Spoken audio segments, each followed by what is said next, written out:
Mis padres les dijeron a todas las empresas que mi título era falso. Se reían de mí. Papá dijo, eres una carroñera. Un CEO revisó mi diploma. Su cara palideció.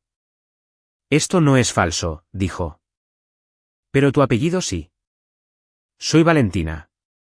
Tengo 28 años y ayer por la tarde, una editora senior de la revista Forbes llamó a mi oficina para verificar los detalles financieros de mi empresa de tecnología. Querían confirmar las cifras de ingresos, el costo de adquisición de usuarios y los márgenes de ganancia antes de poner mi rostro en la portada de su próxima edición. La valoración por la que llamaban era de $50 millones. Pero si realmente quieres entender cómo se construye un imperio de $50 millones desde cero, no empiezas mirando las elegantes salas de juntas corporativas o escuchando los pulcros discursos de capital de riesgo. Tienes que ir hasta el principio. Tienes que mirar la tierra, la determinación y la desesperación silenciosa. Tienes que mirar a una niña de 12 años que se dio cuenta muy temprano de que si quería sobrevivir en su propia casa, iba a tener que tratar su infancia como una transacción comercial fría y calculada. Permítanme tomar un momento para pintarles un cuadro muy preciso de mi familia porque el contexto lo es todo. Mi padre, Ricardo, y mi madre, Bárbara, no eran pobres. Ni siquiera eran cómodamente de clase media. Eran ricos. Poseían y operaban una firma de bienes raíces comerciales de gran éxito en un suburbio muy próspero y cerrado donde la asociación de vecinos dictaba el tono exacto de verde que se le permitía tener a tu césped. El dinero fluía por nuestra casa como un río. Había sofás de cuero italiano importado en los que nadie podía sentarse. Vacaciones anuales de invierno en los Alpes suizos y SUV europeos de lujo a juego estacionados en nuestra enorme entrada. Era una existencia estadounidense de clase alta perfecta, al menos desde fuera.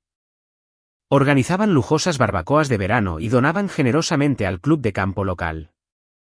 Pero dentro de esas paredes recién pintadas, había una línea divisoria tan gruesa y tan pesada que podías ahogarte físicamente con ella. A un lado de esa línea estaba mi hermana menor, Clara. En el lado opuesto estaba yo. Clara es 3 años menor que yo. Y necesito dejar una cosa perfectamente clara ahora mismo antes de que avancemos. Clara nunca fue la villana en esta historia. Simplemente era una niña que nació bajo el sol mientras que yo de alguna manera fui empujada permanentemente a la sombra. Desde el momento en que pudo caminar y hablar, fue la niña dorada indiscutible de la casa.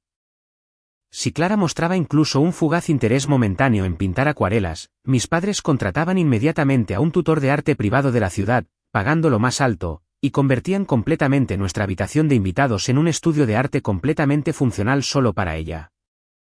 Si Clara mencionaba que quería probar la equitación, las mejores botas de montar de cuero y una membresía exclusiva premium en un establo se arreglaban y pagaban antes de que nos sentáramos a cenar esa noche.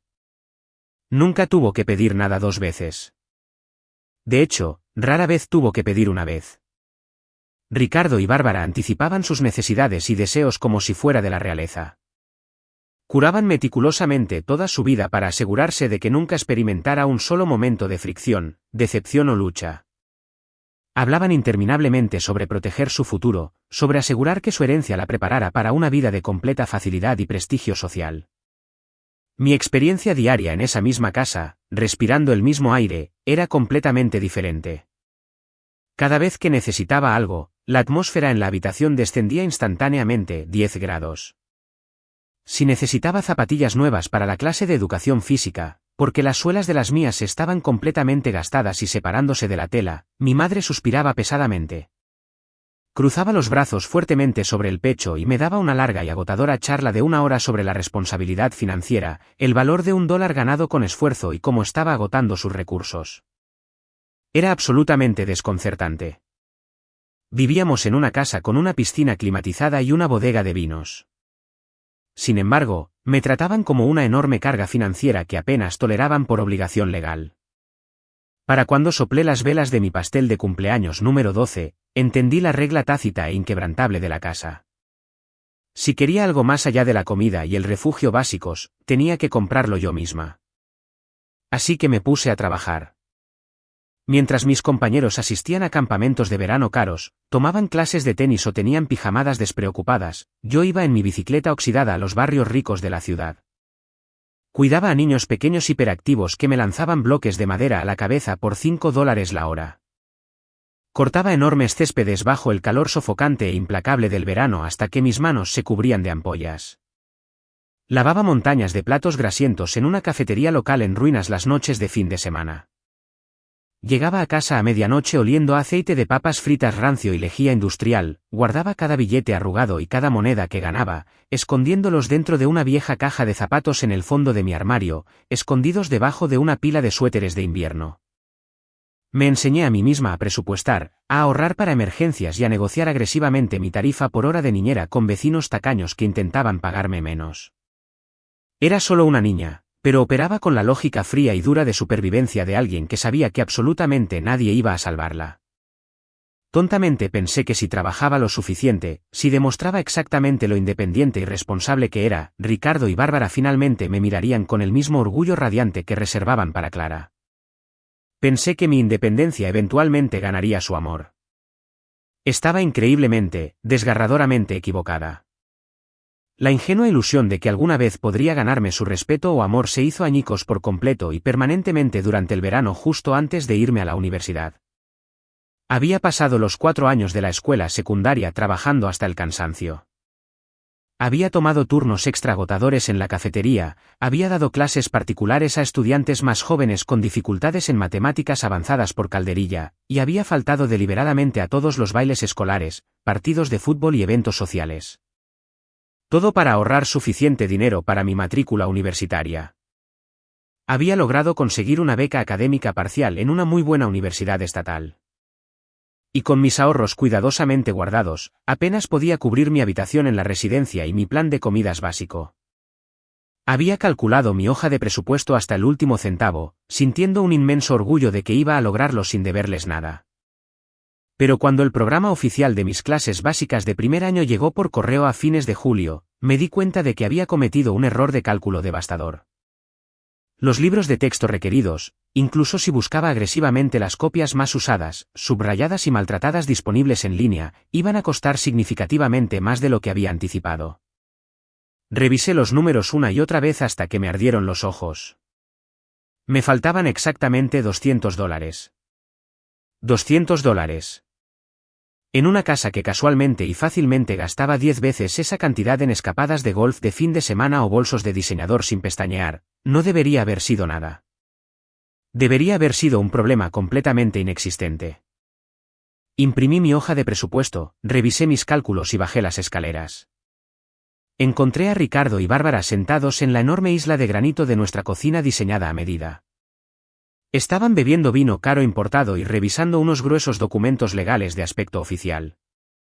El aire en la habitación se sentía ligero, ventoso y de celebración.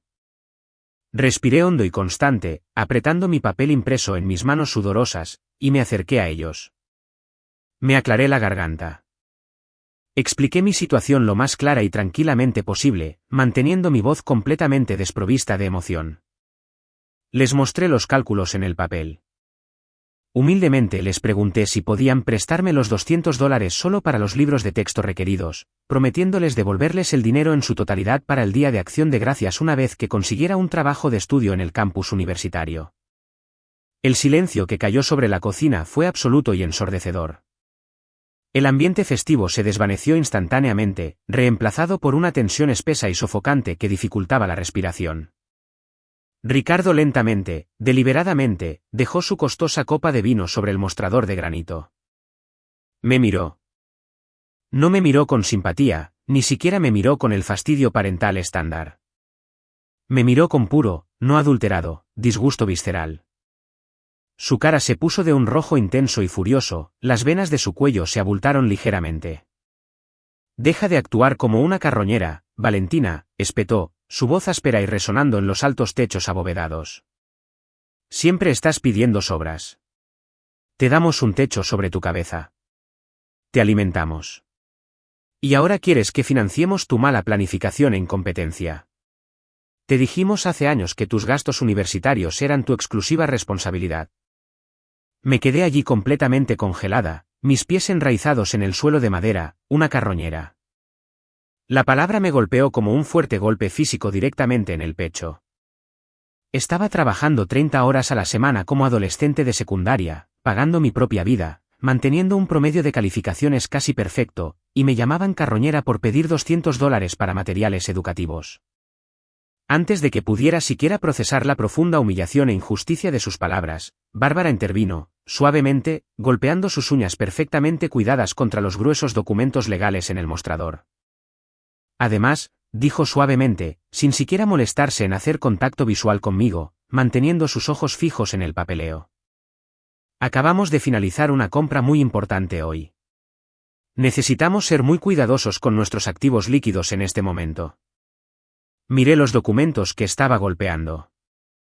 La letra negra en negrita en la parte superior de la página era imposible de pasar por alto. Era una escritura de propiedad. Clara, que todavía era solo una estudiante de segundo año en la escuela secundaria, había mencionado casualmente unas semanas antes que quería ir a una universidad privada muy específica y altamente elitista en la costa este en unos años.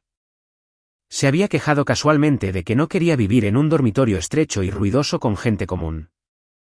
Acabamos de comprarle a Clara una propiedad de $200,000 cerca de su campus soñado, dijo Ricardo, su pecho hinchándose de inmenso orgullo, ignorando por completo mi sorpresa. Una villa pequeña, hermosa y segura. Queremos asegurarnos de que esté completamente cómoda y segura cuando eventualmente se mude. Estamos construyendo su futuro. No podemos simplemente repartir dinero cada vez que malgastas tu pequeña cuenta bancaria, Valentina. Una casa de $200,000 para una adolescente que ni siquiera había solicitado ingreso a la universidad todavía versus $200 para libros de texto esenciales para la hija que estaba justo frente a ellos. No grité. No lloré. No discutí. Algo muy profundo dentro de mi pecho simplemente se rompió limpiamente, silenciosamente y permanentemente. La esperanza desesperada, tonta y persistente que había albergado durante 18 años. La patética esperanza de que alguna vez pudiera ser vista como un miembro igual de valorado de esta familia murió allí mismo en el suelo de la cocina. Entiendo, dije en voz baja. Mi voz sonaba completamente hueca, como si viniera de una persona diferente en una habitación diferente. Lo resolveré yo misma. Siempre lo hago. Me di la vuelta y subí las escaleras a mi habitación. No miré hacia atrás. Me di cuenta en ese mismo momento de que estaba completa y fundamentalmente sola en el mundo. Y honestamente, fue la realización más brutalmente liberadora de toda mi vida. Empaqué mis maletas esa noche en completo silencio. Había terminado de esperar su aprobación. Iba a construir mi propio futuro con mis propias manos, y me aseguraría absolutamente de que nunca, jamás, tuvieran el poder de hacerme sentir pequeña de nuevo. Dejar esa casa para ir a la universidad se sintió significativamente menos como una transición de vida normal y mucho más como una fuga desesperada y de alto riesgo de una prisión. Me las arreglé para resolver la crisis inmediata de los libros de texto yendo a la biblioteca del campus en mi segundo día, encontrando a la bibliotecaria principal y negociando un trato agotador. Acepté organizar los archivos históricos polvorientos y descuidados en el sótano húmedo durante 10 horas a la semana a cambio de que me permitieran tomar prestadas las copias restringidas de los libros de texto para mis clases. No comí nada más que fideos instantáneos baratos, bebí café horrible y quemado del comedor universitario, y acepté un segundo trabajo nocturno procesando tediosa entrada de datos para la oficina de administración de la universidad solo para mantenerme a flote. Estaba constantemente exhausta, crónicamente privada de sueño y perpetuamente estresada por cada dólar que gastaba. Pero por primera vez en toda mi vida, era genuina y profundamente feliz. El campus universitario era una pizarra completamente en blanco. Nadie aquí me conocía como la hermana mayor descuidada y gravosa. Nadie me veía como una carga financiera o una decepción. Aquí, yo era solo Valentina, la chica increíblemente intensa y motivada que siempre se sentaba en la primera fila del aula y hacía demasiadas preguntas a los profesores. Durante el semestre de otoño de mi segundo año, me asignaron aleatoriamente a un proyecto grupal masivo en un seminario avanzado de informática e integración empresarial. Ese giro del destino fue como conocí a Julián, Darío y Nadia. Julián era un programador brillante y altamente caótico que prácticamente vivía de bebidas energéticas y rara vez dormía.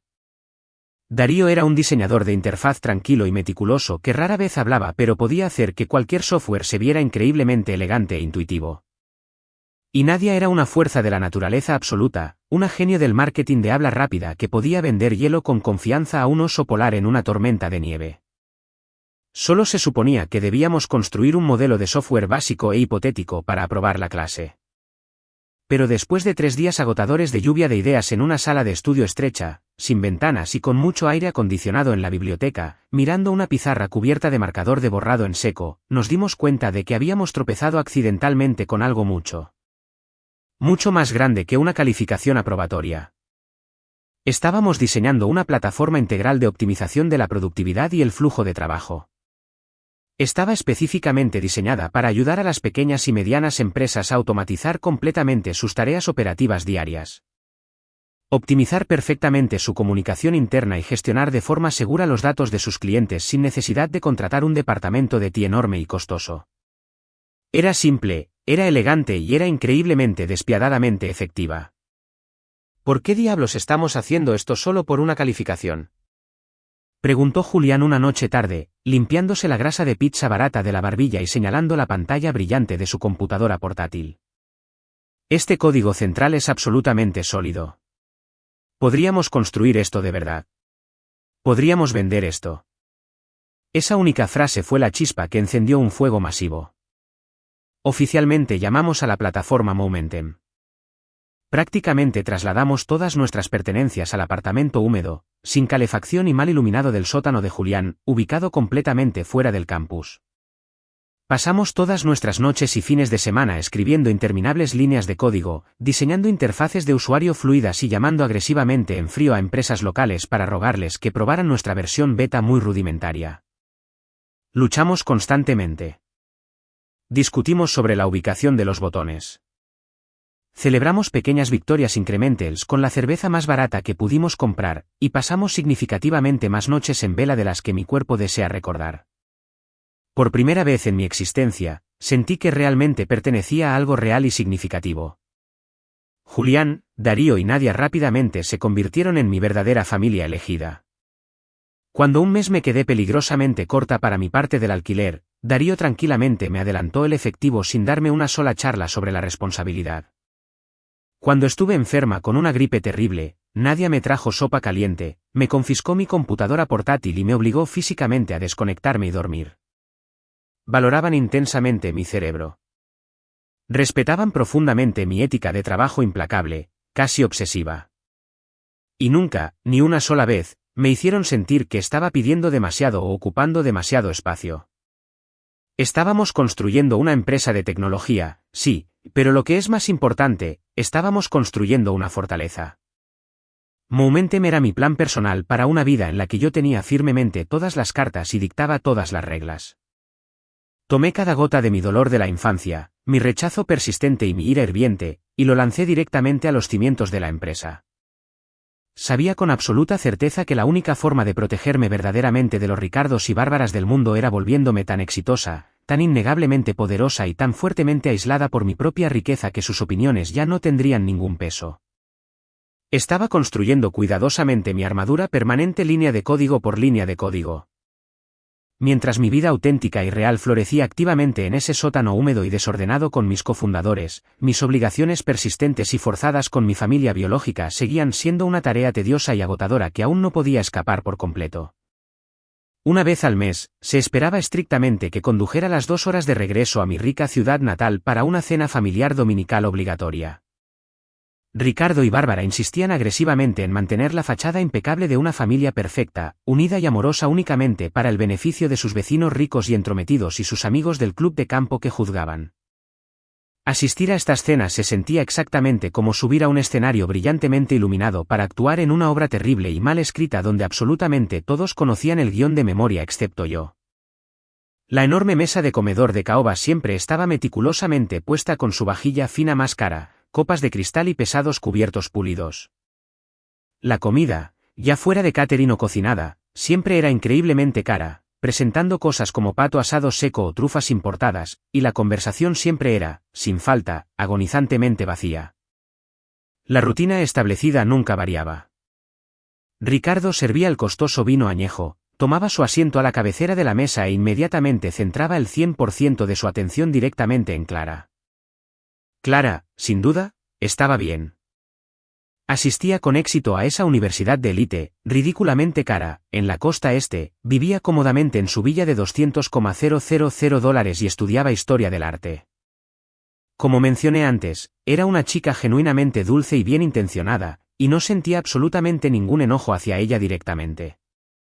Pero la forma intensamente obsesiva en que nuestros padres la adoraban abiertamente, cada movimiento académico era físicamente nauseabundo de presenciar.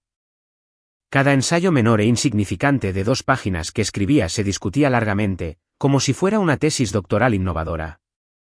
Cada viaje de fin de semana que hacía a un museo de arte local era tratado como un hito cultural monumental que necesitaba ser documentado. Cuéntanos todo sobre tu seminario del Renacimiento italiano, querida. Bárbara se inclinaría tosiendo sobre la mesa con una genuina y amplia fascinación en sus ojos. Tu profesor debe estar absolutamente asombrado por tu increíble ojo para el detalle histórico. Clara hablaba modestamente sobre su semana, y Ricardo y Bárbara se aferraban a cada una de sus palabras como si estuviera revelando los secretos del universo. Luego, generalmente justo cuando se servía el postre caro, de repente, casi a la fuerza, recordaban que su otra hija también estaba sentada en silencio en la mesa. Y Valentina, decía Ricardo, su tono cambiando instantáneamente de cálido y comprometido a educadamente, dolorosamente aburrido. ¿Cómo va exactamente tu pequeño proyecto de computadora? ¿Todavía estás jugando con esa aplicación de Internet con tus amigos? Es una plataforma integral de optimización de flujo de trabajo B2B, en realidad, respondía yo repetidamente, manteniendo mi voz perfectamente nivelada y desprovista de la frustración que sentía, y va increíblemente bien. Acabamos de incorporar con éxito a nuestro 5º centenar de probadores beta activos a principios de esta semana. Actualmente estamos viendo un aumento del 20% en la retención de usuarios mes a mes, lo cual es masivo para nuestra etapa. El silencio aplastante y pesado que seguía a mis actualizaciones siempre era exactamente el mismo. Ricardo asentía muy lentamente, sus ojos se nublaban instantáneamente como si de repente hubiera empezado a hablar una lengua muerta e irrelevante. Bárbara daba un sorbo muy delicado y medido a su café negro, se palmeaba la boca con una servilleta de lino y ofrecía una sonrisa forzada y altamente artificial de lástima. Eso es ciertamente agradable, querida, decía Bárbara, utilizando el mismo tono condescendiente que usaría para felicitar el desordenado dibujo con los dedos de un niño pequeño. Pero realmente deberías empezar a buscar carreras estables pronto. El mundo de la tecnología es muy volátil y está lleno de soñadores que fracasan. Necesitas estabilidad real. De hecho, tenemos un puesto de asistente administrativo abriéndose en la firma de bienes raíces el próximo mes. Es muy básico, principalmente archivo y contestar teléfonos, pero se vería bien en tu currículum tener un trabajo real. Era una clase magistral absoluta de guerra psicológica y agresión pasiva. Invalidaban completa y sin esfuerzo la empresa por la que literalmente estaba sangrando y sudando, reduciéndola constantemente a un pasatiempo tonto e infantil, mientras simultáneamente intentaban empujarme a un trabajo de escritorio de bajo nivel completamente bajo su control directo. Fundamentalmente, no podían soportar la idea de que yo tuviera un éxito rotundo fuera de su esfera de influencia. Desesperadamente querían que contestara sus teléfonos, les trajera su café matutino y permaneciera firmemente en mi lugar designado como la hija dependiente inferior. Irónicamente, la única persona en toda esa casa a la que realmente le importaba Moumentem era Clara. Después de que terminaba la agonizante cena, mientras sus padres estaban en la sala viendo televisión, Clara rápidamente me apartaba a la despensa de la cocina. Cuéntame más sobre el crecimiento del software, Val, me susurraba emocionada, sus ojos muy abiertos con genuino interés sin filtrar. 500 usuarios activos es increíble. ¿Cómo están manejando tú y Julián el aumento de la carga del servidor? ¿Han investigado la escalabilidad en la nube? Siempre hacía preguntas increíblemente inteligentes y perspicaces. Realmente escuchaba mis respuestas.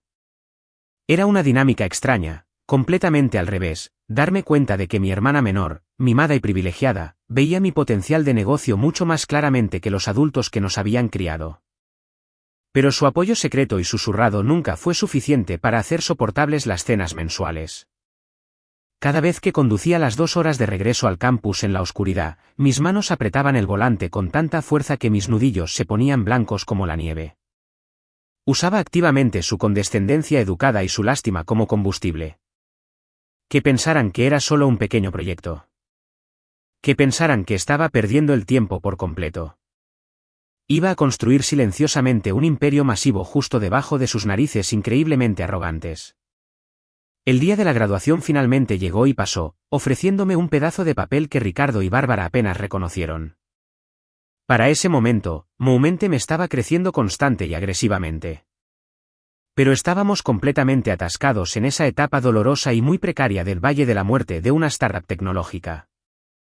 Teníamos una atracción de mercado seria y demostrable y una base de usuarios creciente, pero teníamos muy poco flujo de efectivo real. Estábamos firmemente comprometidos a poner cada dólar de nuestros escasos ingresos directamente en la actualización de los servidores, la corrección de errores y la financiación de campañas de marketing en línea baratas para simplemente mantener la electricidad en nuestros apartamentos y alimentarnos con algo más que ramen instantáneo. Julián, Darío, Nadia y yo tomamos la difícil decisión colectiva de conseguir trabajos diurnos estándar a tiempo completo mientras continuábamos dirigiendo implacablemente la empresa por la noche y los fines de semana. Equipada con mi título de Administración de Empresas ganado con esfuerzo y un promedio de calificaciones genuinamente estelar, pensé con confianza que conseguir un trabajo corporativo de nivel medio decente sería bastante sencillo. No buscaba una promoción ejecutiva masiva o una lujosa oficina en la esquina de inmediato. Simplemente necesitaba un cheque de pago quincenal constante, seguro médico básico y horas razonables para poder concentrarme completamente en Moumentem en el segundo en que el reloj marcara las 5. Adapté meticulosamente mi currículum, compré un traje azul marino barato pero de aspecto profesional en una tienda de segunda mano local y comencé a aplicar agresivamente a todas las empresas de logística y gestión de tamaño mediano ubicadas dentro de un radio de 50 millas de la ciudad. La primera entrevista que conseguí salió increíble, innegablemente bien. El gerente de contratación senior estaba claramente impresionado con mi portafolio profesional, mis respuestas agudas y mi evidente impulso. Nos dimos la mano firmemente al final, y él sonrió cálidamente, diciéndome que esperara una llamada de oferta oficial para el final de la semana. Esa llamada nunca llegó. Le di seguimiento cortésmente 3 días después solo para recibir un correo electrónico altamente automatizado, brusco y redactado vagamente que indicaba que inesperadamente habían decidido ir en una dirección diferente. Lo tomé como mala suerte y fui con entusiasmo a la siguiente entrevista. Se produjo exactamente el mismo resultado. Una gran conexión inicial muy energética seguida de un silencio ensordecedor absoluto y luego un correo electrónico de rechazo repentino e increíblemente frío. Para cuando salí de mi quinta entrevista, comencé a sentir una profunda, creciente y pesada sensación de paranoia que se asentaba en mi estómago. Profesionales que habían estado sonriendo, asintiendo y ansiosos por contratarme un martes de repente se negaban inexplicablemente incluso a devolver mis correos electrónicos un jueves. No tenía absolutamente ningún sentido lógico. Estaba muy sobrecualificada para la mitad de estos puestos de nivel de entrada. Mis habilidades técnicas eran agudas y sabía que entrevistaba excepcionalmente bien. Alguien o algo me estaba bloqueando activa y deliberadamente en la etapa final. El desconcertante misterio se desentrañó violentamente una tarde lúgubre y lluviosa de martes.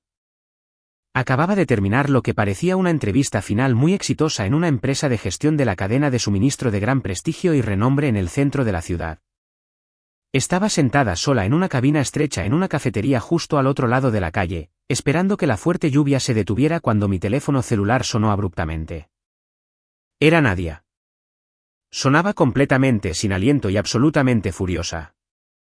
Val, Nadia prácticamente gritó en el auricular, sin siquiera molestarse en saludar. Acabo de recibir una llamada telefónica de una amiga cercana a mía que trabaja en el departamento de recursos humanos de esa misma empresa de la cadena de suministro donde acabas de hacer la entrevista. Necesitas sentarte ahora mismo. Estoy sentada en una cafetería, Nadia. ¿Qué está pasando? Me estás asustando. Tus padres, dijo Nadia, su voz temblaba físicamente con una ira cruda e incontrolable. Tus padres han estado llamando activamente a los departamentos de verificación de antecedentes y referencias de cada una de las empresas a las que aplicas en esta ciudad. Están aprovechando sus enormes conexiones inmobiliarias y amigos del club de campo para eludir el proceso normal de verificación de referencias. Val, literalmente les están diciendo a estas empresas que tu título universitario es completamente falso. La concurrida cafetería a mi alrededor pareció girar violentamente. El ruido de las máquinas de café expreso se desvaneció. ¿Qué acabas de decir? Están diciendo explícitamente a los gerentes de contratación que tienes un largo historial documentado de mentiras. Están diciendo que falsificaste tus transcripciones académicas universitarias, que nunca te graduaste y que eres una mentirosa patológica muy inestable. Mi amiga me reenvió en secreto las notas internas de tu archivo de recursos humanos. Tu padre, Ricardo, literalmente le dijo a su investigador principal de antecedentes que tuviera cuidado contigo porque eres una maestra manipuladora en la que no se puede confiar con los activos de la empresa. Me senté perfectamente inmóvil en el asiento de vinilo, mirando fijamente por la ventana la fuerte lluvia que golpeaba el pavimento. Tardé un minuto agonizante en que la horrible realidad de su calculado sabotaje se hundiera por completo en mi cerebro. No solo eran emocionalmente indiferentes a mi éxito. Estaban activa, maliciosa y sistemáticamente tratando de destruir por completo mi sustento y mi reputación. ¿Por qué? La respuesta me golpeó con una claridad enfermiza y pesada. Desesperadamente querían que fracasara. Querían que fuera completa y absolutamente inempleable para que quedara arruinada económicamente y obligada a arrastrarse físicamente de regreso a su enorme casa, suplicando de rodillas por ese humillante trabajo de asistente administrativo en su firma de bienes raíces. Querían romper por completo mi feroz independencia. Querían demostrar de una vez por todas que sin su dinero, su gracia social y sus conexiones, yo no era absolutamente nada más que una carroñera indefensa y patética. Era puramente una cuestión de control. Se trataba de asegurar que la rígida jerarquía familiar permaneciera perfectamente intacta. Clara situada perfectamente en la cima y Valentina permanentemente atrapada en la parte inferior, trayéndoles café y contestando sus teléfonos por el salario mínimo por el resto de mi vida. Colgué el teléfono con Nadia. No derramé una sola lágrima. La profunda ira que instantáneamente inundó mis venas era tan increíblemente fría y tan absolutamente pura que se sentía exactamente como agua helada. Querían una guerra. Querían jugar sucio, pero no tenían absolutamente ninguna idea de contra quién estaban luchando realmente. A pesar de la devastadora revelación de Nadia, todavía tenía una última entrevista importante estrictamente programada para la mañana siguiente.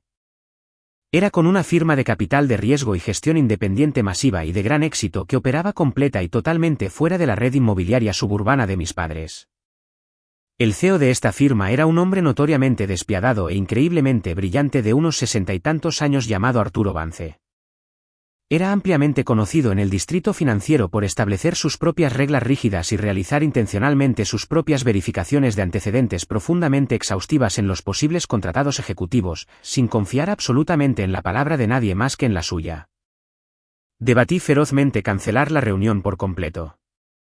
Si Ricardo y Bárbara también habían logrado envenenar el pozo aquí, realmente no quería soportar otro rechazo humillante y condescendiente. Pero la ira gélida y calculada del día anterior me impulsó violentamente hacia adelante. Me puse mi traje azul marino barato de la tienda de segunda mano, entré con confianza en ese imponente y enorme edificio de cristal y tomé el ascensor silencioso hasta el último piso ejecutivo. La oficina de la esquina de Arturo Vance era increíblemente imponente. Presentaba paredes de caoba oscura, sillas de cuero pesadas y un enorme escritorio hecho a medida que parecía costar fácilmente más que toda mi educación universitaria de 4 años. Ni siquiera se molestó en levantar la vista cuando entré. Estaba mirando intensamente una carpeta de manila gruesa y con muchas pestañas colocada en el centro de su escritorio. «Siéntate, Valentina», dijo, su voz increíblemente áspera, profunda y dominante. Me senté en la silla de cuero, manteniendo mi postura perfectamente recta. El silencio en la habitación se extendió por un minuto agonizante y dolorosamente largo. Solo el pesado tic-tac rítmico de un reloj de pie antiguo en la esquina rompía la tensión sofocante. Finalmente, cerró deliberadamente la carpeta, colocó sus grandes manos directamente sobre ella y me miró directamente a los ojos con una mirada penetrante. «Tienes un currículum increíblemente impresionante, Valentina», comenzó, su expresión facial completamente ilegible y estoica. Tu trabajo técnico en esa plataforma beta de software que mencionaste es muy innovador. Pero tengo un problema muy serio. Recibí una llamada telefónica muy inquietante ayer por la tarde de un hombre que afirmaba en voz alta ser tu padre, Ricardo. Mi estómago se hundió instantáneamente hasta mis zapatos baratos. De alguna manera, también habían encontrado este. Estaban cazando mis solicitudes. Me preparé mentalmente para la inevitable acusación aplastante. Me preparé para defender agresivamente mi título, mi cordura y mi carácter personal contra mi propia sangre. Me advirtió explícitamente, continuó lentamente el CEO, enfatizando cada palabra, que eras una completa estafadora. Afirmó con confianza que tus transcripciones universitarias estaban completamente fabricadas. Que robaste dinero de empleadores anteriores y que contratarte sería una enorme responsabilidad inmediata para mi empresa. Sugirió con fuerza que te echara de mi oficina en el segundo en que llegaras. Señor, puedo explicarlo todo, comencé rápidamente, inclinándome hacia adelante, una pequeña pizca de pura desesperación escapándose en mi voz a pesar de mis mejores esfuerzos. Mis padres y yo tenemos una relación extremadamente difícil y tóxica. Él inmediatamente levantó una mano grande, silenciándome al instante. Alcanzó cuidadosamente la gruesa carpeta de Manila, sacó una sola hoja de papel impecable y la deslizó lentamente por el pesado escritorio de caoba directamente hacia mí. Miré hacia abajo. Era una copia impecable y oficialmente notariada de mi diploma universitario, completa con el sello oficial en relieve del registrador. Nunca tomó la palabra de corredores de bienes raíces suburbanos al pie de la letra, dijo Arturo Vance en voz baja, recostándose en su silla. Cuando alguien se esfuerza tanto en sabotear a un candidato joven y prometedor, me pongo extremadamente curioso. Así que hice que mi equipo de investigadores privados realizara una verificación de antecedentes profunda y exhaustiva sobre usted. Quiero decir, una verificación muy profunda. Fuimos más allá de sus registros universitarios. Investigamos archivos del condado. Investigamos procedimientos legales históricos sellados del año en que usted nació. Miró mi diploma sobre el escritorio y luego volvió a mirarme lentamente. El color se había desvanecido ligeramente de su rostro normalmente severo, dejándolo con un aspecto inusualmente pálido y profunda y genuinamente inquieto por lo que había encontrado. Verifiqué absolutamente todo, dijo, su voz bajando a un tenso casi susurro. Su padre está mintiendo descaradamente. Este diploma no es falso. Usted lo ganó. Hizo una pausa, respirando lenta y pesadamente, como si sopesara cuidadosamente sus próximas palabras. Pero al mirar de cerca sus registros de nacimiento fuertemente sellados, su apellido es. La enorme oficina dejó de girar por completo. El tic-tac del reloj de pie pareció desvanecerse en un silencio absoluto y aterrador. Perdón, ¿qué acaba de decir? Susurré. Mi cerebro físicamente no podía procesar la combinación de palabras que acababa de pronunciar. El apellido en su certificado de nacimiento original fue legalmente alterado a través de procedimientos legales cerrados y altamente confidenciales hace exactamente 27 años, dijo con cautela, observando mi reacción intensamente. Ricardo es legalmente su padre en el papel hoy. Él la adoptó. Pero no es el hombre que figuraba en los registros hospitalarios originales. El apellido que ha estado usando toda su vida no es su verdadero nombre. Lo miré completamente y absolutamente paralizada. 1000 recuerdos pequeños, fragmentados y confusos de mi infancia de repente irrumpieron en mi cabeza, chocando a la velocidad de la luz. La persistente frialdad, la vasta distancia emocional, la forma en que Ricardo me miraba con disgusto visceral en lugar de la decepción estándar, la forma en que Bárbara protegía violentamente la herencia de Clara, pero me trataba como una carga financiera parasitaria. La forma en que tan fácil y despiadadamente me lanzaron a los lobos para proteger sus propios frágiles egos. No era solo un simple favoritismo. No era solo una mala crianza. Yo no era su hija. Lo siento mucho, dijo el CEO en voz baja, recogiendo los papeles en la carpeta y cerrándola. No puedo discutir legalmente los detalles más a fondo ya que los registros están fuertemente sellados y es una enorme zona gris legal para mi firma incluso poseerlos. Pero sentí firmemente que usted tenía el derecho absoluto de saber exactamente por qué su propia familia está tratando tan duro de destruirla. No están tratando de humillar a una hija arrogante. Están tratando agresivamente de borrar un recordatorio de un pasado que quieren enterrado. No me ofreció el trabajo. Ni siquiera se me ocurrió pedirlo. Me puse de pie, mis piernas se sentían como si estuvieran hechas de plomo sólido, y salí a ciegas del edificio de cristal hacia la luz brillante y cegadora del sol de la ajetreada calle de la ciudad. No tenía trabajo.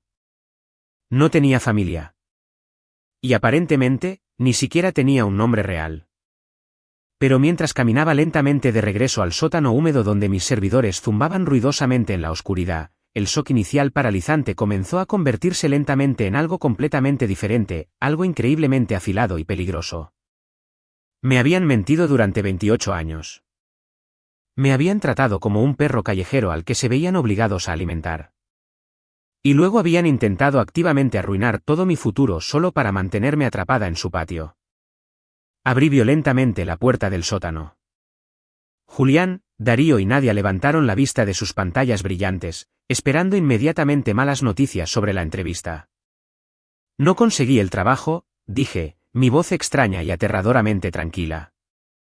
Caminé directamente hacia mi escritorio y encendí mi monitor principal. No haremos más trabajos secundarios. Llevaremos Momentum al mercado. Hoy voy a construir esta empresa y voy a hacerla tan increíblemente masiva que proyectará una sombra permanente sobre todas sus miserables vidas. Los siguientes 4 años de mi vida fueron un borrón absoluto e intransigente de privación de sueño, cafeína y trabajo implacable y agotador. Cuando salí de esa firma de capital de riesgo y le dije a mi equipo que llevaríamos Momentum al mercado abierto, no hablaba por un optimismo ciego. Hablaba por pura necesidad no adulterada. Abandonamos por completo la red de seguridad de nuestras trayectorias profesionales tradicionales. Julián, Darío, Nadia y yo nos encerramos en ese sótano y prácticamente nos volvimos salvajes. Vivimos de comida barata para llevar, dormimos en colchones inflables debajo de nuestros escritorios y vertimos cada gota de nuestra energía colectiva en perfeccionar el código del software y lanzarlo agresivamente a todos los propietarios de pequeñas empresas que respondieran el teléfono. Al principio fue agonizantemente lento. Enfrentamos cientos de rechazos.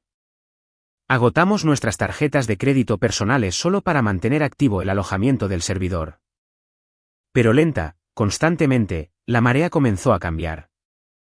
Las empresas comenzaron a darse cuenta de que nuestra plataforma de optimización de flujo de trabajo no era solo un lujo. Les estaba ahorrando activamente miles de dólares en costos operativos cada mes. Nuestra base de usuarios creció de 500 probadores beta a 5,000 suscriptores de pago. Luego saltó a 50,000. Antes de que pudiéramos procesar por completo la escala de nuestro rápido crecimiento, alcanzamos los 100,000 usuarios activos diarios. Nos mudamos del sótano húmedo y firmamos un contrato de arrendamiento en una oficina elegante, moderna y de concepto abierto en el distrito tecnológico del centro. Contratamos a nuestros primeros 10 empleados, luego 20, luego 30. Me mudé de mi terrible apartamento universitario y compré un hermoso ático en un rascacielos con vistas al horizonte de la ciudad. Finalmente tuve la seguridad financiera por la que literalmente había estado luchando desde que tenía 12 años. Podía comprar lo que quisiera sin revisar mi saldo bancario. Pero la parte más satisfactoria del éxito fue la profunda e intocable independencia que me otorgó. A pesar de mi masivo e innegable salto en estatus social y financiero, mi relación increíblemente tensa con Ricardo y Bárbara permaneció completamente estancada. Todavía asistía a las cenas familiares obligatorias ocasionales, principalmente solo para ver a Clara, quien ahora estaba terminando su increíblemente costoso título de Historia del Arte en la costa este. Durante estas cenas, tomé una decisión muy deliberada y calculada. Dejé de hablar por completo de Momentum. Dejé de ofrecerles actualizaciones entusiastas sobre nuestros enormes hitos de ingresos. Dejé de intentar demostrarles mi valía porque ya no ofrecía mi vida para su juicio.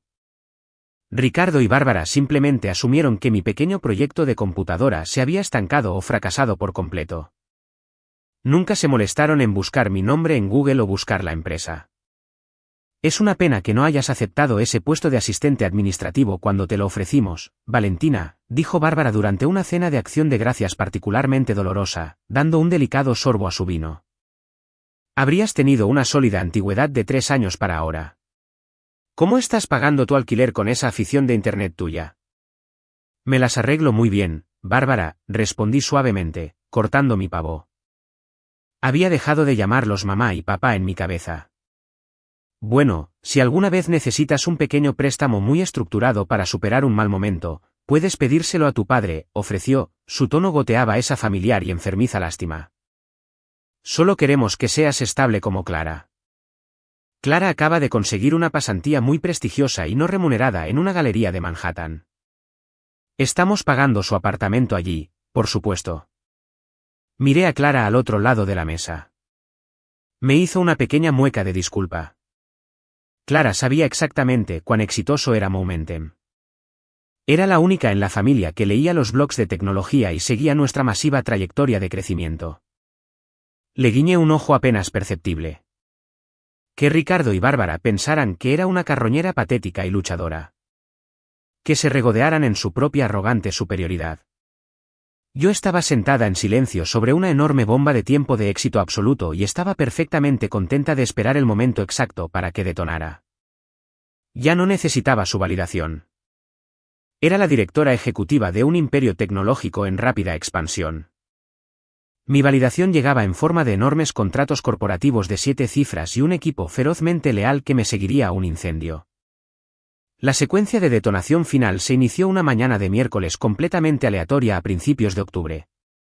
Estaba sentada en nuestra sala de conferencias con paredes de cristal, revisando agresivamente nuestras proyecciones financieras del cuarto trimestre con Julián y nuestro recién contratado director financiero cuando mi asistente ejecutiva golpeó urgentemente la puerta y entró. Valentina, dijo, su voz inusualmente tensa y emocionada. Lo siento mucho por interrumpir la reunión, pero tengo a una mujer llamada Carmen Reyes en la línea 1. Es editora senior de la revista Forbes. Toda la sala de conferencias quedó completamente en silencio. Julián bajó lentamente su taza de café a la mesa. Forbes. Habíamos aparecido en algunos blogs de tecnología especializados y revistas de negocios locales, pero Forbes era el santo grial absoluto e indiscutible de los medios de comunicación empresariales. Respiré hondo, me alisó la chaqueta, volví a mi oficina privada y descolgué el teléfono. Soy Valentina. Valentina, es un placer absoluto hablar finalmente con usted, dijo Carmen Reyes, su voz nítida, profesional y llena de energía. Nuestro equipo editorial ha estado rastreando silenciosamente las increíbles métricas de crecimiento de Momentum durante los últimos 6 meses. Actualmente estamos elaborando nuestra edición anual que destaca a los jóvenes emprendedores más disruptivos y hechos a sí mismos en el sector tecnológico y queremos que usted sea la historia principal de portada. Agarré el borde de mi pesado escritorio de roble para afirmarme. ¿La historia de portada? Sí, confirmó Carmen con suavidad. Sus números de adquisición de usuarios son asombrosos, pero lo que realmente nos fascina es su modelo de arranque increíblemente eficiente. Nuestros analistas financieros internos han calculado los números basándose en su reciente participación de mercado y actualmente estamos valorando Momentum en un mínimo de $50 millones. Queremos hacer una entrevista profunda y exhaustiva sobre exactamente cómo construyó un imperio de $50 millones completamente desde cero. $50 millones. Escuchar ese número masivo que cambiaba la vida pronunciado en voz alta por una editora senior de Forbes se sintió completamente surrealista. Fue una validación asombrosa de cada noche sin dormir, cada comida saltada y cada momento de duda aplastante que había experimentado en ese sótano húmedo. Durante las siguientes 2 semanas, mi vida se convirtió en un torbellino absoluto de intensa preparación para los medios. Carmen voló a la ciudad con un equipo de producción completo. Realizó horas de entrevistas profundamente indagadoras conmigo, Julián, Darío y Nadia. Un equipo de fotografía profesional pasó una tarde entera tomando cientos de fotos de alta resolución de mi parada con confianza en el centro de nuestra bulliciosa oficina del centro, vistiendo un traje de diseñador impecablemente cortado y increíblemente caro. A pesar de todo, tomé una decisión muy estricta y altamente calculada. No le dije ni una sola palabra de esto a Ricardo ni a Bárbara. Específicamente le dije a Clara que se mantuviera completamente en silencio. Julián pensó que estaba siendo increíblemente mezquina. Val, vas a estar en la portada de Forbes, dijo una noche mientras revisábamos el borrador final del artículo. ¿Por qué no querrías restregarles esto directamente en la cara a tus padres de inmediato? Porque, expliqué, mirando la prueba digital de la portada de la revista en su monitor, que mostraba mi rostro bajo el titular en negrita, la mujer de 50 millones de dólares. Si les digo ahora, tendrán tiempo para prepararse mentalmente. Tendrán tiempo para fabricar una narrativa en la que ellos fueron de alguna manera responsables de esto. Construirán una realidad falsa donde su amor duro me impulsó a la grandeza. No quiero su reacción ensayada y calculada. Quiero que se enteren de la manera más sorprendente e inesperada posible. Quiero ver el shock absoluto y sin filtros en sus caras cuando la realidad de lo que desecharon finalmente los golpee. Quería que la revista simplemente llegara a su buzón. Quería que la recogieran casualmente de la encimera de su cocina, la dieran la vuelta y vieran a la hija a la que habían llamado repetidamente carroñera inútil mirándolos. Reconocida oficialmente por el mundo financiero global como una potencia de 50 millones de dólares. Pero el destino, como resulta, tiene un sentido del humor muy retorcido e irónico. No se enteraron revisando su correo. Se enteraron porque Forbes es una institución periodística de gran reputación, y las instituciones periodísticas de gran reputación siempre realizan verificaciones de antecedentes rigurosas y finales a sus sujetos de portada antes de enviar la revista a la imprenta. La llamada telefónica que destrozó por completo la rígida y sofocante realidad de mi familia biológica ocurrió exactamente a las 2 de la tarde de un jueves. Estaba en mi oficina revisando unos diseños finales de interfaz con Darío cuando mi teléfono celular personal comenzó a vibrar agresivamente sobre mi escritorio. Miré la pantalla. El identificador de llamadas mostraba audazmente el nombre de Ricardo. Esto era completamente sin precedentes. Ricardo nunca, jamás, me llamaba durante el horario comercial estándar. De hecho, rara vez me llamaba, prefiriendo que Bárbara se encargara de toda la tediosa logística familiar. Levanté un dedo hacia Darío, pidiéndole un momento de silencio y lentamente contesté la llamada. Hola, Ricardo. Valentina, dijo. Su voz sonaba increíblemente extraña. Estaba completamente desprovista de su habitual confianza arrogante y resonante. Sonaba delgada, sin aliento y profunda, genuinamente asustada. Valentina, ¿yo? Yo necesito que me expliques algo ahora mismo. Estoy en medio de una reunión muy importante, respondí fríamente, recostándome en mi silla de cuero. ¿Qué está pasando?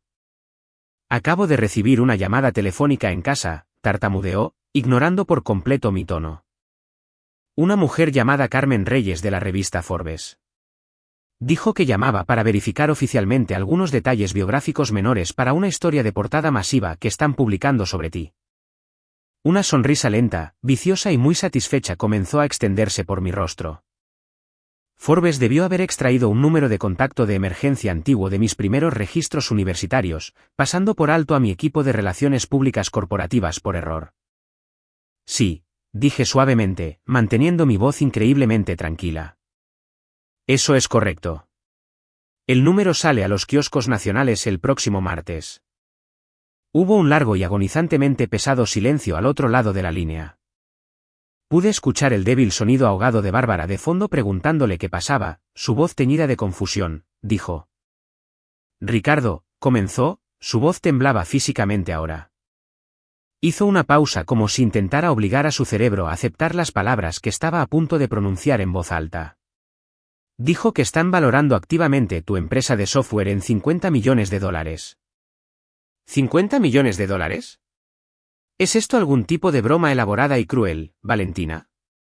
¿Estás involucrada en algún tipo de estafa financiera masiva?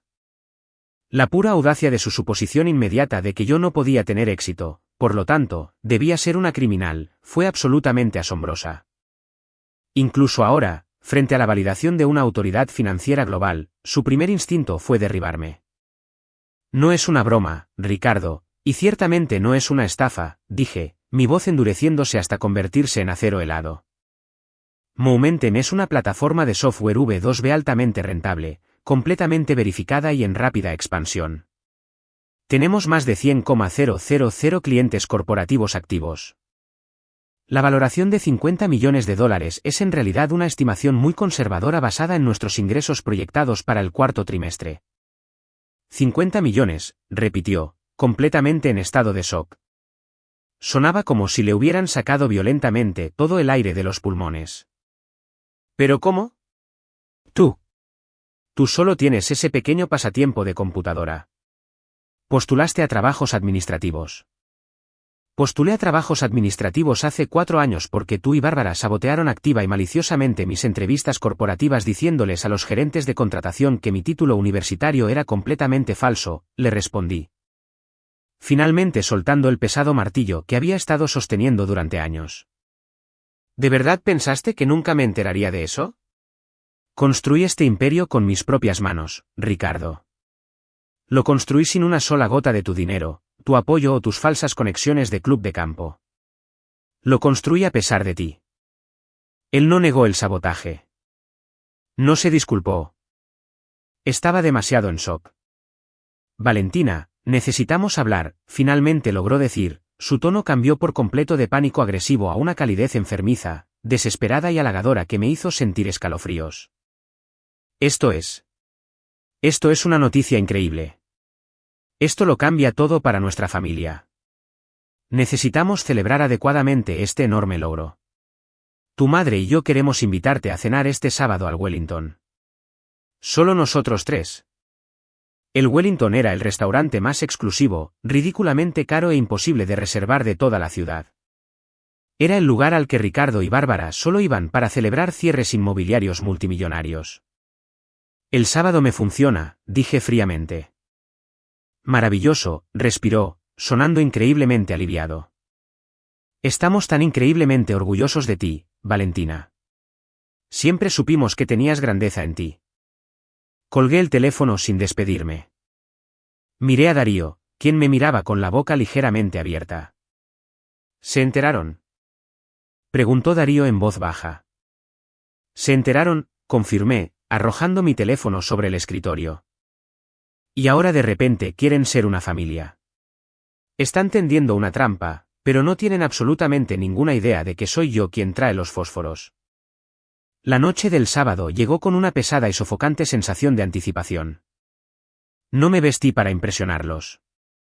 Me vestí para intimidarlos por completo.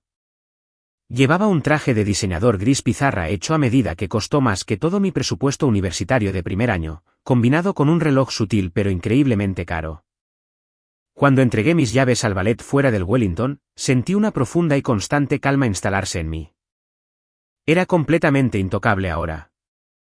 El maitre me condujo a través del comedor tenuemente iluminado y opulento hasta un reservado privado muy apartado en la parte de atrás.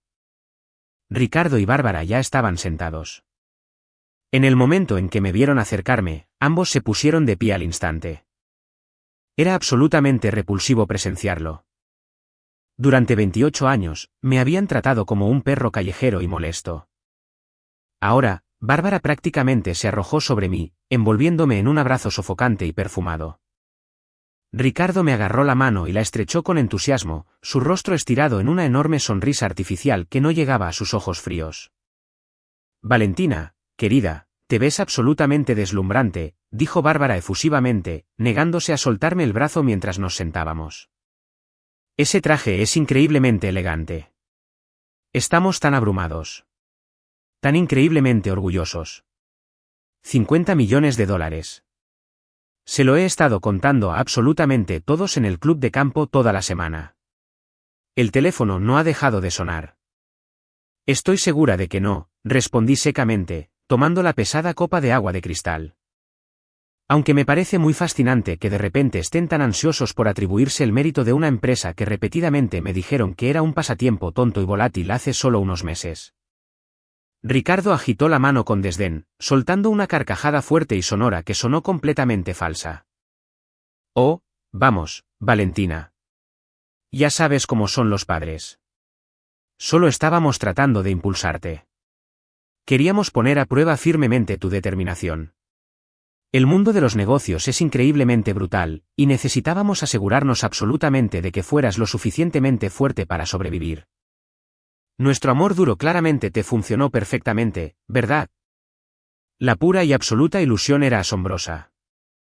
Habían intentado activa y agresivamente arruinar mi reputación y dejarme completamente desempleada. Y ahora intentaban rebautizar su sabotaje malicioso como una estrategia de crianza intencional y amorosa. El camarero llegó y Ricardo ordenó agresivamente la botella de champán añejo más cara del menú sin siquiera mirar el precio.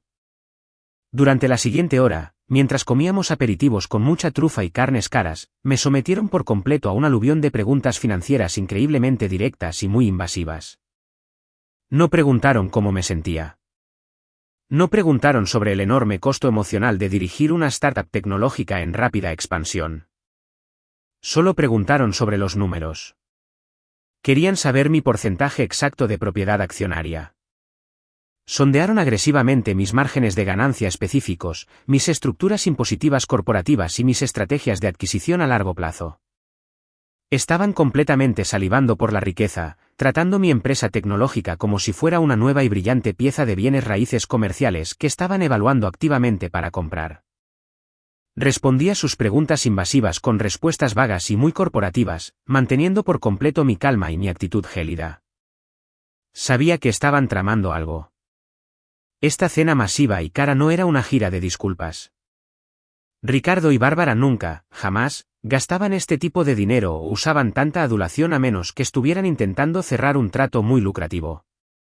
Finalmente, mientras el camarero retiraba nuestros platos de cena vacíos y servía las últimas gotas del costoso champán, Ricardo se aclaró pesadamente la garganta. La falsa calidez jovial se desvaneció por completo de su rostro, instantáneamente reemplazada por la expresión depredadora aguda y calculadora que usaba al negociar arrendamientos comerciales. Se inclinó hacia adelante, apoyando los codos firmemente sobre el mantel blanco de lino y me miró directamente a los ojos. Valentina, comenzó Ricardo, su voz bajó a un registro serio y muy autoritario. Ahora que hemos celebrado adecuadamente tu increíble éxito, necesitamos tener una conversación adulta muy seria sobre el futuro, específicamente el futuro de la gestión patrimonial general de esta familia. Me recosté lentamente, cruzando los brazos sobre el pecho. Estoy escuchando. Has construido un activo masivo y de gran valor, continuó suavemente. Pero gestionar un activo de esa increíble magnitud es excepcionalmente complejo. Todavía eres muy joven. Tu madre y yo tenemos décadas de experiencia financiera y de gestión de alto nivel. Queremos integrar Momentum por completo en el portafolio más amplio de la familia. ¿Integrarlo? Repetí, mi voz peligrosamente baja y tranquila. Sí, intervino Bárbara, inclinándose hacia adelante con un brillo hambriento en los ojos. Somos una familia, Valentina. La familia apoya completamente a la familia. Y con tu enorme éxito, es justo y correcto que reestructuremos las cosas para asegurar que todos se beneficien por igual. Tenemos una propuesta muy específica para ti. La trampa finalmente se había activado por completo. Los miré, sin sentir absolutamente ningún miedo, solo una fría, profunda sensación de anticipación por lo que estaba a punto de suceder. ¿Una propuesta? Dije, manteniendo mi cara completamente inexpresiva. Por supuesto, Ricardo, proponme. Ricardo unió las yemas de sus dedos, luciendo increíblemente seguro, como si estuviera completamente acostumbrado a obtener exactamente lo que quería. Como sabes, tu hermana Clara se graduará pronto. Es una chica brillante, pero el mercado del arte es muy competitivo y no paga muy bien inicialmente. Queremos asegurarnos de que tenga una base segura masiva. Por lo tanto, creemos firmemente que el mejor curso de acción es que incorpores inmediatamente a Clara a Momentum como socia igual y con plenos derechos. Simplemente lo miré.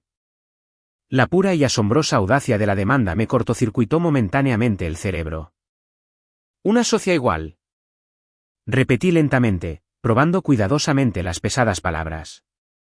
Exacto, asintió Bárbara con entusiasmo, malinterpretando por completo mi asombro como conformidad. Tú te encargas de la parte aburrida de la codificación técnica y Clara puede encargarse de la marca estética de alto nivel y las relaciones públicas. Es una combinación perfecta. Y, por supuesto, tu padre y yo cobraremos una pequeña tarifa razonable de la junta asesora, digamos el 10%, por brindarte orientación corporativa de alto nivel y abrir nuestra enorme red de bienes raíces a tu equipo de ventas. Permítanme traducirles esta locura absoluta. Querían que casualmente les entregara exactamente el 50% de una empresa de $50 millones, una empresa por la que había sangrado, por la que había pasado hambre y que había construido desde la más absoluta miseria, a mi hermana menor, que nunca había escrito una sola línea de código en su vida.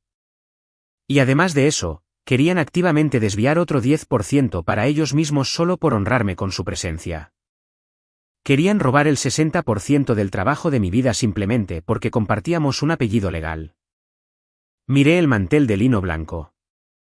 Una risa lenta y oscura comenzó en lo profundo de mi pecho y me subió por la garganta. Intenté reprimirla, pero no pude. Empecé a reírme directamente en sus caras. No fue una risa feliz. Fue un sonido frío, agudo e increíblemente áspero. La sonrisa confiada de Ricardo desapareció al instante, reemplazada por una mueca oscura y furiosa. No veo que es tan increíblemente gracioso en asegurar el futuro de tu hermana, Valentina. Dejé de reír abruptamente. Me incliné hacia adelante, apoyando los antebrazos en la mesa, acortando la distancia física entre nosotros. El aire en el reservado privado de repente se sintió helado. ¿Quieres que le entregue a Clara 25 millones de dólares en acciones? Declaré, mi voz peligrosamente baja y tranquila. ¿Porque somos familia? Porque la familia apoya a la familia. Sí, dijo Bárbara, su voz subió a la defensiva. Le debes a esta familia. No le debo absolutamente nada a esta familia, espeté, mi voz cortó el tranquilo restaurante como una cuchilla de afeitar. Varias cabezas en las mesas cercanas se volvieron hacia nuestra dirección, pero no me importó. ¿De verdad crees que tengo amnesia? ¿Crees que una copa de champán barato y un bistec con trufas borran de repente 28 años de absoluto abandono? Valentina, baja la voz inmediatamente, siseó Ricardo, mirando nerviosamente a su alrededor, aterrorizado por una escena pública.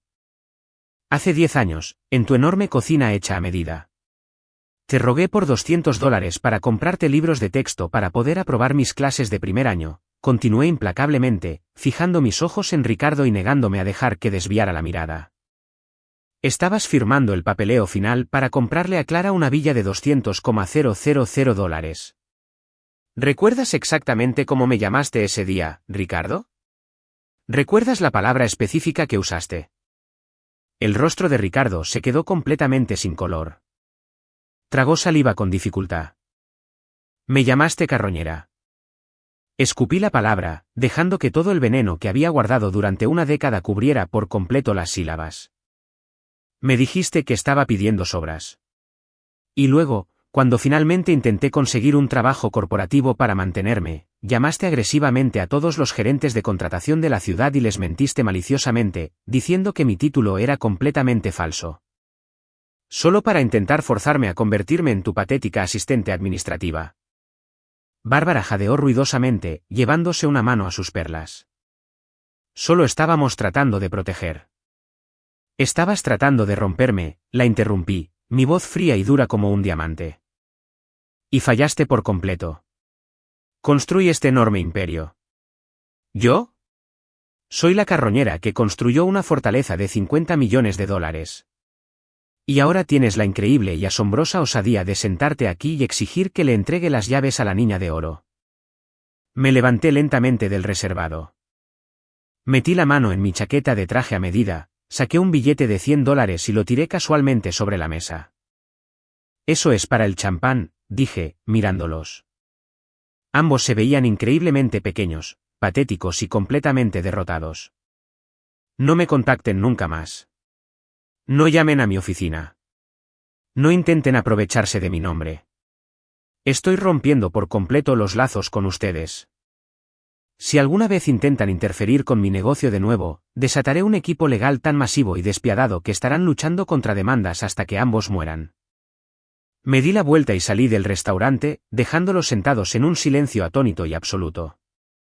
La adrenalina del enorme enfrentamiento en el restaurante mantuvo mi sangre hirviendo durante horas. Conduje de regreso a mi ático, me serví un gran vaso de bourbon y caminé por los caros suelos de madera. Finalmente lo había logrado. Finalmente había dado el golpe aplastante con el que había soñado desde que era una adolescente. Pero en lugar de sentirme completamente triunfante, solo sentí un extraño vacío y agotamiento. Exactamente a la medianoche, el pesado timbre de seguridad de mi ático sonó agresivamente. Caminé hacia la pantalla del interfono. Era Clara. Estaba parada en el vestíbulo con pantalones de chándal y una sudadera enorme y holgada, con un aspecto completamente frenético. Inmediatamente la dejé subir. Cuando abrí la puerta principal, prácticamente se desplomó en mi apartamento. Sus ojos estaban completamente rojos e hinchados, y claramente había estado llorando durante horas. Val, sollozó Clara, abrazándose fuertemente a sí misma. Lo siento muchísimo.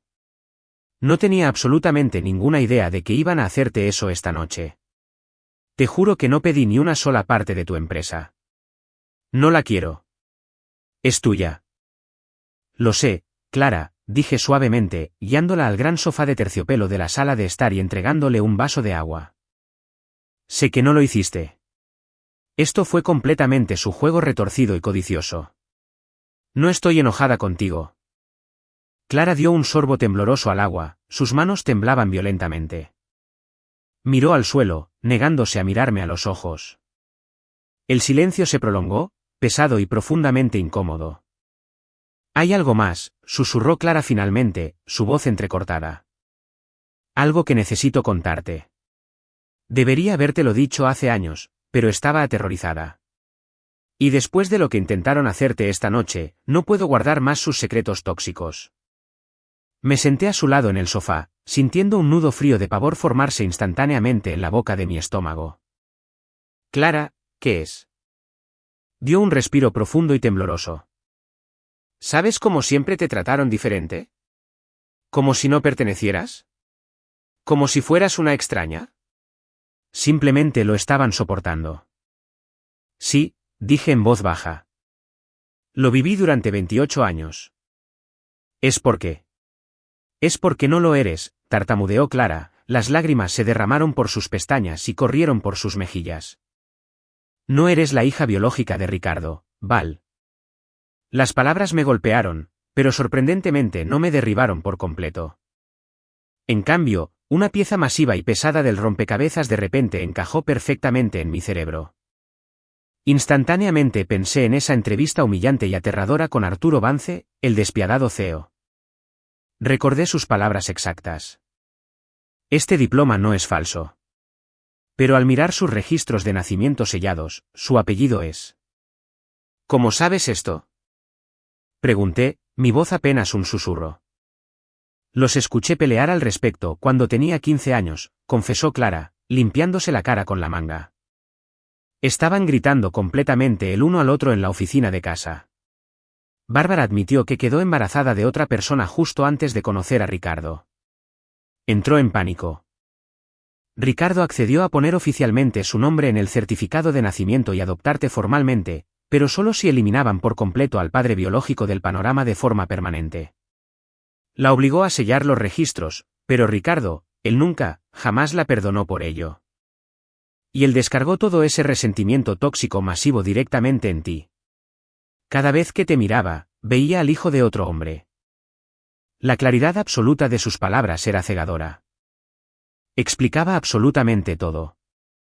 Explicaba el enorme y abismal vacío emocional. Explicaba por qué una simple solicitud de dinero para libros de texto fue tratada como un ataque ofensivo personal a sus recursos. Estaba literalmente pagando el alto precio de por vida por la infidelidad de mi madre y el ego frágil y profundamente magullado de mi padre adoptivo. ¿Sabes quién es? Pregunté, mirando fijamente a la pared. Mi verdadero padre. No, Clara negó con la cabeza miserablemente. Nunca dijeron su nombre en voz alta. Bárbara simplemente lo llamó un error masivo. Val, lo siento muchísimo. Extendí la mano y abracé fuerte a mi hermana menor. Ella estaba llorando, pero por primera vez en toda mi vida, yo no. El nudo frío de pavor en mi estómago desapareció por completo, reemplazado por una ola masiva y abrumadora de puro alivio. No estaba defectuosa. No era imposible de amar. Simplemente había nacido en la casa equivocada. No lo sientas, Clara, susurré en su cabello. Acabas de darme el regalo más grande que he recibido. Acabas de liberarme por completo. El número de la revista Forbes llegó oficialmente a los kioscos nacionales el martes siguiente. Fue absolutamente surrealista pasar por los kioscos del centro y ver físicamente mi propia cara mirándome, enmarcada por ese icónico borde blanco y texto en negrita. El mundo de los negocios reaccionó al instante. Mi bandeja de entrada de correo electrónico corporativo se inundó por completo con consultas de asociaciones, ofertas masivas de adquisición y mensajes de felicitación de importantes ejecutivos tecnológicos. Pero yo estaba esperando completamente otro tipo de llamada telefónica. Si mi padre biológico aún vivía y si tenía alguna idea de que yo existía, ver mi rostro prominentemente exhibido en una importante publicación nacional, acompañado del apellido de soltera de Bárbara en la sección biográfica, sería absolutamente el faro definitivo. La llamada finalmente llegó una tranquila mañana de jueves. Mi asistente ejecutiva me llamó a mi línea de oficina, sonando ligeramente confundida. Valentina, hay un caballero en línea 2. Dice que su nombre es Harrison Calvel. Afirma que es un asunto familiar increíblemente urgente y muy personal, pero se niega a darme más detalles. Mi corazón instantáneamente golpeó mis costillas. Respiré hondo, presioné firmemente el botón brillante de mi teléfono y descolgué el auricular. Soy Valentina. Valentina, dijo una voz profunda, cálida e increíblemente nerviosa al otro lado. Mi nombre es Harrison Calvel. Yo. No sé muy bien cómo decir esto, así que voy a ser completamente directo. Vi el artículo de Forbes. Vi tu fotografía. Tienes los mismos ojos que mi madre. Y cuando leí que tu madre era Bárbara de este suburbio específico, lo supe. Agarré el teléfono con fuerza. ¿Supiste qué? Supe que eras mi hija, dijo Harrison, su voz se quebró violentamente por la emoción. Inmediatamente acordamos reunirnos esa misma tarde en una cafetería tranquila y muy apartada, situada en el borde de la ciudad. Cuando entré por las puertas de cristal, lo vi al instante. Era un hombre alto de unos 50 y tantos años, con una camisa de franela sencilla y gastada y jeans. No se parecía en absoluto a la arrogancia pulcra de club de campo de Ricardo. Y a medida que me acercaba, el parecido físico era absolutamente asombroso e innegable. Teníamos la misma mandíbula, la misma sonrisa ligeramente torcida y los mismos ojos color avellana. Se puso de pie tan rápido que casi derriba su silla. Parecía increíblemente aterrorizado de que me fuera a dar la vuelta y huir. Valentina, suspiró. Hola, Harrison, dije suavemente, sentándome frente a él. Durante las siguientes 3 horas, nos sentamos en ese tranquilo rincón y él desentrañó por completo la enorme y enredada mentira de mi existencia. Él y Bárbara habían estado profundamente enamorados en la universidad. Eran jóvenes, completamente sin dinero y muy ambiciosos. Cuando Bárbara se enteró de que estaba embarazada inesperadamente, entró en pánico. Quería riqueza y seguridad inmediata, cosas que Harrison, que apenas comenzaba como profesor de ciencias de secundaria, no podía proporcionar al instante. Silenciosamente abandonó la ciudad, cortó por completo toda comunicación y rápidamente se casó con Ricardo, un hombre que ya tenía una enorme riqueza familiar. Intenté desesperadamente encontrarla, explicó Harrison, apretando fuertemente su taza de café. Contraté a un detective privado caro. Para cuando finalmente la localicé, ya estaba casada con Ricardo y Ricardo ya te había adoptado legalmente. Me amenazaron agresivamente con acciones legales masivas y ruinosas si alguna vez intentaba perturbar tu vida. Me dijeron que eras increíblemente feliz, que no te faltaba absolutamente nada y que solo destruiría tu familia perfecta si intervenía. Me miró, sus ojos brillaban con lágrimas no derramadas. Me retiré porque genuinamente pensé que estaba haciendo lo correcto por ti. Pensé que estabas viviendo una vida hermosa y muy privilegiada. Pero cuando leí ese artículo de Forbes, cuando leí cómo tuviste que autofinanciar completamente tu propia empresa, cómo luchaste y peleaste por cada dólar, me di cuenta de que me habían mentido por completo. No te protegieron en absoluto. No, dije en voz baja, sintiendo una extraña y profunda sensación de paz invadirme. No lo hicieron. Me trataron como una carroñera. Pasé la siguiente hora contándole absolutamente todo. Le conté sobre el dinero de los libros de texto, el sabotaje de las entrevistas y la masiva y explosiva cena en el Wellington. Harrison se sentó allí, con la cara completamente pálida, visiblemente furioso en mi nombre. No puso excusas por ellos. No me dijo que los perdonara. Simplemente me escuchó genuina y profundamente. Estoy increíblemente orgulloso de ti, Valentina, dijo Harrison finalmente, extendiendo la mano por la mesa y tomando suavemente la mía. No porque valgas $50 millones, sino porque lo sobreviviste por completo. Y lamento profundamente no haber estado allí para protegerte. Escuchar esas palabras exactas del hombre que es realmente mi padre rompió algo profundamente pesado dentro de mí. Por primera vez en 28 años, finalmente me permití llorar. El enfrentamiento final inevitable con Ricardo y Bárbara ocurrió exactamente 2 semanas después de mi emotiva reunión con Harrison. Había esperado que intentaran tomar represalias después de que los humillara y me fuera del Wellington, pero su pura y asombrosa audacia aún logró sorprenderme. No llamaron. No enviaron un correo electrónico. Marcharon agresivamente directamente al vestíbulo principal de la sede de Momentum en el centro de la ciudad, exigiendo verme. Mi jefe de seguridad, un enorme y muy profesional exmarine llamado David, inmediatamente bloqueó su camino hacia los ascensores y llamó a mi oficina en el ático. Envíalos arriba, le dije a David, mi voz increíblemente tranquila. Pero acompáñalos directamente a la sala de conferencias principal y quédate físicamente dentro de la habitación. Cuando finalmente entré en la sala de conferencias con paredes de cristal, Ricardo y Bárbara paseaban furiosamente como animales atrapados. En el momento en que me vieron, Bárbara inmediatamente lanzó una perorata dramática y muy ensayada. ¿Cómo te atreves?, gritó, su rostro enrojecido con una rabia teatral completamente fabricada. ¿Cómo te atreves a avergonzarnos en público así? Te dimos absolutamente todo. Te dimos un hogar hermoso. Te alimentamos por completo. Te adoptamos formalmente cuando no eras más que un error masivo. Y ahí está, dije suavemente, recostándome casualmente en el marco de la puerta, completamente imperturbable por sus gritos. La verdad absoluta e innegable finalmente sale a la luz. Fui un error masivo. Una pesada carga que se vieron legalmente obligados a soportar. Ricardo me señaló con un dedo tembloroso y furioso.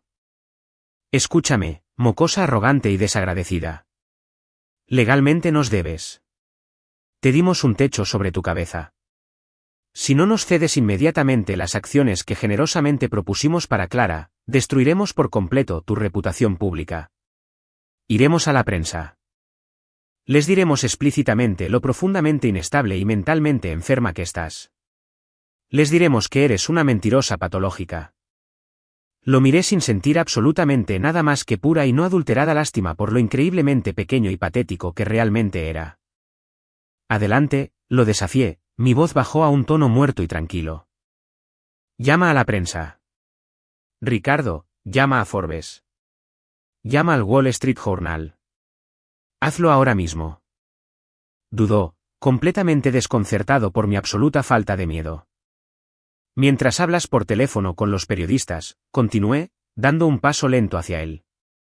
Asegúrate absolutamente de explicarles claramente cómo llamaste agresivamente a 5 grandes empresas de logística corporativa hace 4 años para mentir maliciosamente sobre mi título universitario. Asegúrate de explicarles completamente cómo intentaste desesperadamente sabotear toda la carrera de una joven puramente por una mezquina y viciosa malicia porque odiabas a su padre biológico. La mandíbula de Ricardo cayó por completo. Bárbara de repente parecía que iba a enfermarse físicamente. Sí, sonreí, con una expresión completamente fría y despiadada. Lo investigué a fondo. Tengo las notas internas de recursos humanos muy detalladas de esas empresas de la cadena de suministro específicas. Tengo las horas y fechas exactas de sus llamadas telefónicas. Tengo pruebas innegables y legalmente admisibles de su agresivo y malicioso sabotaje corporativo. Así que, por favor, Ricardo, llama a los medios porque en el segundo en que intentes arrastrar mi nombre por el fango, presentaré una demanda masiva y muy pública por difamación e interferencia torticera que agotará por completo cada activo líquido que posee su empresa inmobiliaria. El pesado silencio en la sala de conferencias fue absoluto. La enorme amenaza de perder su preciada riqueza y su impecable reputación pública falsa destruyó por completo su influencia. Están completamente muertos para mí, dije, mirándolos a ambos con absoluta y final claridad. Están completamente aislados. Nunca, jamás me volverán a ver. Nunca verán un solo centavo de mi dinero. Ya no son mi familia. Son solo dos personas increíblemente tóxicas y muy patéticas que lamentablemente solía conocer. Me dirigí a mi jefe de seguridad. David, por favor, acompañe físicamente a estas dos personas fuera de mi edificio. Si alguna vez vuelven a poner un pie en esta propiedad privada, llame inmediatamente a la policía y presente cargos formales por allanamiento. No me quedé a verlos irse. Simplemente me di la vuelta y regresé a mi oficina privada. Me senté en mi enorme escritorio, miré por la gran ventana del piso al techo la extensa y bulliciosa ciudad de abajo, y respiré hondo e increíblemente claro. La cadena pesada y sofocante que me había atado a su hogar tóxico y abusivo durante 28 años fue completamente y permanentemente cortada. Los carroñeros finalmente se habían ido. Yo era quien poseía firmemente el castillo. Ahora, 6 meses después, en una hermosa tarde de sábado cálida e increíblemente luminosa a finales de mayo, estaba de pie en la espaciosa terraza de madera trasera de una casa modesta y muy cómoda ubicada en los suburbios. Tenía una cerveza fría en la mano, observando a Julián y Darío discutir agresivamente sobre el tiempo de cocción óptimo exacto para los bistecs en la parrilla. Muchas cosas habían cambiado significativamente en 6 meses. Oficialmente había vendido Momentum a un conglomerado tecnológico global masivo por un poco más de 75 millones de dólares. La valoración de Forbes en realidad había sido muy conservadora. Julián, Darío, Nadia y yo éramos instantáneamente fenomenalmente ricos más allá de nuestras fantasías más salvajes. Nos habíamos quedado en la junta corporativa como consultores ejecutivos de alto nivel, pero el intenso y aplastante trabajo diario de la fase de inicio había terminado por completo. La casa en la que estábamos celebrando actualmente no me pertenecía. Le pertenecía a Harrison. Yo se la había comprado. Él inicialmente había intentado tercamente rechazar el enorme regalo, insistiendo por completo en que no necesitaba mi dinero. Pero yo le había obligado agresivamente a tomar la escritura de la propiedad y me negué a aceptar un no por respuesta. Me diste la verdad absoluta y profunda sobre quién soy, le había dicho, llorando en voz baja en su sala de estar. Permítame darte un lugar cómodo para finalmente retirarte. Harrison salió a la terraza de madera ahora llevando una enorme bandeja de guarniciones, riéndose completamente de algo que nadie acababa de decir. Se veía increíblemente feliz. Se veía completamente en paz. Habíamos pasado los últimos 6 meses recuperando agresivamente 28 años de tiempo perdido y robado. Fuimos de excursión. Bebimos demasiado café. Y lenta y cuidadosamente construimos un vínculo inquebrantable y profundo de padre e hija que se basaba firmemente en el respeto mutuo y el amor incondicional genuino, en lugar de la obligación legal rígida y el control tóxico. La puerta corrediza de vidrio detrás de mí se abrió abruptamente, y Clara salió llevando una pila de platos. Llevaba un vestido de verano sencillo y una sonrisa masiva y completamente relajada. Clara había roto completamente los lazos con Ricardo y Bárbara poco después de nuestro masivo y explosivo enfrentamiento en la oficina. Cuando se dio cuenta exactamente de hasta dónde estaban dispuestos a llegar para destruirme, se negó por completo a seguir siendo su niña de oro. Se había mudado de la enorme villa de la costa este que le habían comprado, había devuelto agresivamente las llaves y se había mudado a un pequeño apartamento muy asequible en la ciudad, decidida a construir su propia vida auténtica sin su asfixiante dinero condicional. Los bistecs se ven perfectamente quemados, bromeó Julián con Clara, dejando los platos sobre la mesa de picnic exterior. Están perfectamente sellados, Clara, ten un poco de respeto por el proceso culinario, le respondió Julián, señalándola juguetonamente con unas pinzas de metal. Me quedé allí en silencio, observando a mi increíble y profundamente elegida familia interactuar plenamente. Miré a Harrison, riendo a carcajadas. Miré a Clara, completamente libre de la enorme carga de las expectativas tóxicas de nuestros padres. Miré a Julián, Darío y Nadia, las personas brillantes que habían creído ferozmente en mí cuando literalmente no tenía nada más que una bicicleta oxidada y un prototipo de software muy cuestionable en un sótano húmedo. Me di cuenta entonces de que el éxito no es absolutamente solo una valoración numérica en un balance corporativo. No se trata solo de tener tu cara prominentemente expuesta en la portada de la revista Forbes o de tener 75 millones de dólares tranquilamente en una cartera de inversiones diversificada. El verdadero éxito absoluto es tener el inmenso e innegable poder de elegir exactamente quién tiene acceso a tu vida. Ricardo y Bárbara habían pasado toda mi infancia tratando agresivamente de convencerme de que yo era una carroñera inútil y patética que mendigaba desesperadamente sus sobras. Querían que dependiera completamente de su riqueza condicional y altamente tóxica. Pero habían malinterpretado fundamentalmente la mecánica básica del universo. Cuando se muere de hambre agresivamente a alguien, no necesariamente se le debilita. A veces, si se le empuja lo suficiente, se le vuelve increíblemente despiadadamente hambriento. Y esa hambre profunda e inquebrantable es exactamente lo que construye imperios masivos e inquebrantables. Levanté mi cerveza fría, brindando en silencio al cielo brillante y sin nubes. Había construido con éxito el imperio, pero lo que es más importante, finalmente había encontrado a las personas adecuadas para compartirlo.